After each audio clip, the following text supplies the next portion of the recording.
बिस्मिल्लाहिर्रहमानिर्रहीम। अस्सलाम वालेकुम। आपका दोस्त सलमान हैदर। दुआ है परवरदिगार से कि उसने आपको और आपके अहले खाना को अपनी हिफ्ज़ अमान में रखा। वो हालात मुझे कुछ मज़ीद कशीदा ही नज़र आ रहे हैं क्योंकि इतने भोंडे तरीके से एग्जीक्यूट की जा रही हैं चीज़ें, इतने भोंडे तरीके से कि अभी नवाज़ शरीफ साहब दुबई पहुँचे नहीं, हवा में हैं, तो उनको एक केसेस ख़त्म होने का सिलसिला ज़मीन पर शुरू हो चुका है। और मज़ीद जो चीज़ें मैंने अभी आपको बतानी है वो गारंटीज़ कन्फर्म हो चुकी है कि नवाज शरीफ को मौजूदा सेटअप के अंदर किस तरीके से एडजस्ट करना है, उस दूल्हे की आमद कैसे लेके आनी है, उस रिसेप्शन को कितने तगड़े तरीके से करना है कि एक बार ऐसा लगे कि बस एक बारी फिर शेर वाली पोजीशन है, वो कुछ बताना है। बीच में इस्तीफ़े भी साथ साथ नून लीग के आ रहे हैं, उसकी कुछ डिटेल्स है मेरे पास। और हाँ, एक वज़ीर आज़म जो साबिक है उसके लिए वक्त कैसे बदलता है वो है, और दूसरे वज़ीर आज़म की गिरफ्तारी का मुकम्मल प्लान मज़ीद मजबूत तरीके से हो चुका है, बल्कि काउंटडाउन स्टार्ट हो चुका है। अब तीसरा और फाइनल नोटिस उनको मिला हुआ है, उसकी कुछ तफसीलात हैं। परवेज़ इलाही साहब की मुश्किल आसान नहीं हो रही,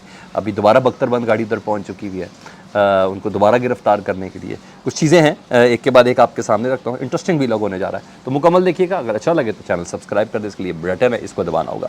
सबसे पहले जी मिफ्ता इस्माइल साहब, उन्होंने नून लीग से बिलाखिर अपनी राहें जुदा कर ली। राहें पहले भी उनकी जुदा थी, जिस तरह वो बाकायदा तौर पर इनके राज आश्कार करते थे, इनकी प्लानिंग का पोल खोलते थे। इसहाक डार साहब को, इसहाक डार साहब का जो रहा सहा ज़िंदगी भर का भरम था ना, जो उन्होंने माजी में सब किया था, सबको जिस तरीके से उन्हें हकीकत पर मबनी कमेंट करके जिस तरीके से धोया और सबके सामने लेके आया, तो राहें वैसे भी जुदा थी। लेकिन बाकायदा तौर पर मरियम बीबी ने भी उनको शोकॉज दे दिया था। शहबाज शरीफ साहब भी कह रहे थे कि जो इसहाक डार साहब दिन रात मेहनत करते अपनी सेहत ख़राब कर ली है, तो ऐसे शख्स पर तनकीद करने वाला कोई शख्स भी पार्टी के अंदर नहीं रहेगा। तो हम तो मिफ्ता इस्माइल का तो फ़ौरन ही समझ आ गई थी, क्योंकि अगले दिन मरियम बीबी ने उनको शोकॉज भी कर दिया था। तो हमें शायद खाकान अब्बासी साहब, लेकिन पार्टी के अंदर तकड़े नवाज शरीफ साहब के पुराने दोस्त हैं। जहाज़ के अगवा वाला जो स्कैंडल था उसके अंदर वो मेन आदमी थे जिन्होंने नवाज शरीफ साहब के ख़िलाफ़ गवाही नहीं दी, हालांकि बड़ा कहा जा रहा था।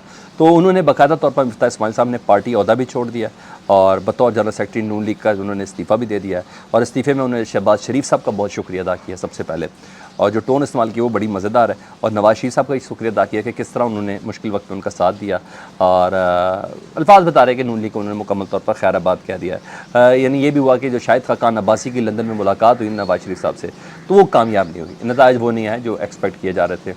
तो अभी खैर अभी उनको अपनी आने की पड़ी है, तो कहाँ ये छोटे मोटे कीड़े मकोड़े कहाँ देखे जाएंगे। तो अभी फ़िलहाल तो ये है कि एक बड़ा सेटबैक है। अब ये देखते हैं छोड़ने के बाद खामोश रहते हैं। मिफ्ता इस्माइल साहब को इनके सीने में बड़े राज हैं, गिरफ्तारियाँ काटी है ना जी, इनके केसेस में गिरफ्तारियाँ काटी हैं, ये मुकदमेवार है ये, और शायद खाकान अब्बासी LNG के अंदर। तो अब ये देखते हैं कि है क्या मामला, ये अपनी ज़ुबान खामोश रखते हैं क्या मुकम्मल तौर पर आज़ाद होकर सामने आएंगे। लेट्स सी, मैं भी देखूँगा और आप भी देखेंगे। हाँ, और दूसरा वक्त कैसे तब्दील हो रहा है, कैसे बदल रहा है। एक साबिक वज़ीर आज़म के केसेस किस तरह ख़त्म हो रहे हैं, बाकायदा तौर पर रिहाइयाँ मिल रही हैं उनको, और उनके आने की तैयारियाँ जो है, हालांकि अभी तक उन्होंने दुबई में कदम नहीं रखा, सिर्फ ऐलान किया बस। साबिक वज़ीर आज़म ना नवाज शरीफ साहब का ना बड़ा मशहूर ज़माना केस था प्लॉट अलॉटमेंट्स का, जिसमें मीर शकील रहमान साहब को भी बेचारे को 7-8 महीने उन साहब को भी जेल हुई थी, नैब की कस्टडी के अंदर रहे थे, बहुत जलील ख्वार हुए थे, उनको बहुत ज़्यादा तंग किया गया था। मासूमी आदमी थे ना, जब केस में जान नहीं है, तो उन साहब को पकड़ लिया जी, और जंग के मालिक, जियो के मालिक की बात कर रहा हूँ। तो उस केस में ना उन्होंने प्लाट दिए थे, ये इल्ज़ाम था। तो उस अलॉटमेंट केस में नैब की अदालत ने आज अदम सबूत की बुनियाद पर ना मियां मोहम्मद नवाज शरीफ साहब को रिहा करने का हुक्म दे दिया जी। यानी अब उनकी रिहाई होगी, गिरफ्तारी नहीं थी तो रिहाई कैसी, उनको बहरहाल उनका केस ख़त्म हो गया। अरे भाई, जब नैब ही नया है और जब नैब है ही अपना, तो सबूत कहाँ से लाएगा। अच्छा, सबूत भी नहीं लेके आया और अदम सबूत की बिना पर फिर रिहाई होनी है ना। लेकिन मैंने बोला कि अभी नवाज शरीफ साहब दुबई पहुँचे नहीं हैं, मैं सिर्फ ये कहता हूँ, पिछला नैब जो था उन्होंने नवाज शरीफ साहब के ख़िलाफ़ सबूत भी लेके आए, गवाही भी लेके आए, केस भी इस्टेब्लिश हुआ, मीर शकील रहमान साहब को भी जेल हुई, ये सब हुआ। कोई है जो पिछले नैब को पूछे? काश इनको तख्ता मश्क बल्कि तख्ता दार पर ही लटका दिया जाए।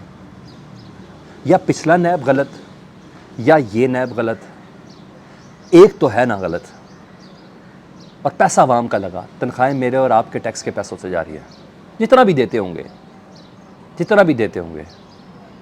या सेनेट के चेयरमैन तक को तो हम बहुत सी चीज़ें दे रहे हैं, इसने हमारे 1 टके का भी काम नहीं करना, उसको तो मराद हमारे पैसों से जा रही है। लेकिन उस नैब के अफसरान को कोई पकड़े? या डॉक्टर रिजवान जैसे मर जाएं तो एक अलग बात है, कोई पकड़े, कोई पूछे भाई तुमने क्या किया था, अब क्या किया था? कोई ऐसा निज़ाम है हमारे मुल्क के अंदर? कतल नहीं। तो फिर नहीं है तो फिर ऐसे ही होगा ना भाई, आगाज़ ही हो गया केसेस ख़त्म होने का। फिर अब इख्तिताम भी आप देखिएगा, आप और मैं खुद देखेंगे, क्योंकि अब इतने भोंडे तरीके से हो रहा है। मैंने कहा कि अब मज़ा ही ख़त्म हो गया, सस्पेंस ख़त्म हो गया, अब सब चीज़ें बहुत भोंडे तरीके से हो रही है। नूनली कहती है ना हम चुटकियों में सारे केसेस ख़त्म हुए, तो यूँ बजती है चुटकी सर, तो उनकी चुटकियों पे भी यकीन हो गया, यूँ चुटकी बजती है, यूँ केसेस ख़त्म होते हैं, ठीक है। और उधर दूसरा जो साबिक वज़ीर आज़म है यानी इमरान खान, उस पर केसेस का बोझ डाला जा रहा है। नैब ने आज तीसरा नोटिस भी जारी किया उसी केस में जिसमें इमरान खान साहब 4 घंटे समात भुगत चुके हैं, उस पेशी भुगत चुके हैं ना। तो अब कानून कहता है तीसरा नोटिस है, अगर इमरान खान साहब 26 जून का टाइम दिया, अगर नहीं पेश होंगे तो कानून कहता है कि गिरफ्तारी है। तो गिरफ्तारी ऐसा भी हो सकता है 26 जून को इमरान खान साहब पेश हों, उसी वक्त इमरान खान साहब को गिरफ्तार कर लिया जाए। मतलब ईद से पहले इमरान खान साहब गिरफ्तार हो सकते हैं, जो इमरान खान साहब खुद भी कह रहे हैं इनका प्लान है, वो ज़हनी तौर पे बिल्कुल तैयार भी हैं। तो हालात काफ़ी अनएक्सपेक्टेड है, ये मैं आपको बताऊँ। चीज़ें बहुत स्पीड से बदल ली हैं और आप और मैं हंसेंगे डेफिनेटली, हमें बोलने के लिए बहुत कुछ है और आपके समझने के लिए बहुत कुछ, हमारे समझने के लिए बहुत कुछ है। तो यहाँ 2 वज़ीर आज़म से देखें हालात कैसे बदल रहे हैं और कैसा मज़ेदार काम हो रहा है। क्या बात है, ज़बरदस्त। परवेज़ इलाही के ऊपर जी मनी लॉन्ड्रिंग का केस था, FIA ने डाला था, जारी वो चल रहा कि एंटी करप्शन के केसेस में जा नहीं थी, उन सब में ज़मानत हो गई थी। तो कहीं ना कहीं उनको तुन के तो रखना है ना, जब तुन के रखना तो उसके लिए क्या करना है? कंपनी के खाते आपने बताया मनी लॉन्ड्रिंग कर दी, उन्होंने कहा यार कोई इल्ज़ाम ही नहीं है। अच्छा, और आज समाअत हुई बाकायदा तौर पर स्पेशल कोर्ट ने उनकी ज़मानत मंजूर करी गई, इस केस में भी जान कोई नहीं थी। रोबकार जारी हुई, अब खबर दी है कि जी जेल के बाहर SP साहब है हमजा साहब, वो किसी और मुकदमे पकड़ने के लिए बख्तरबंद गाड़ी समेत उधर पहुंच गए हैं। ये नया मुकदमा है, अभी तक मुकदमा कहीं तैयार हो रहा होगा, मुझे ऐसा लगता है जैसे 9 मई के हवाले से कोई मुकदमा होगा, और तो कोई चीज़ रह नहीं गई है।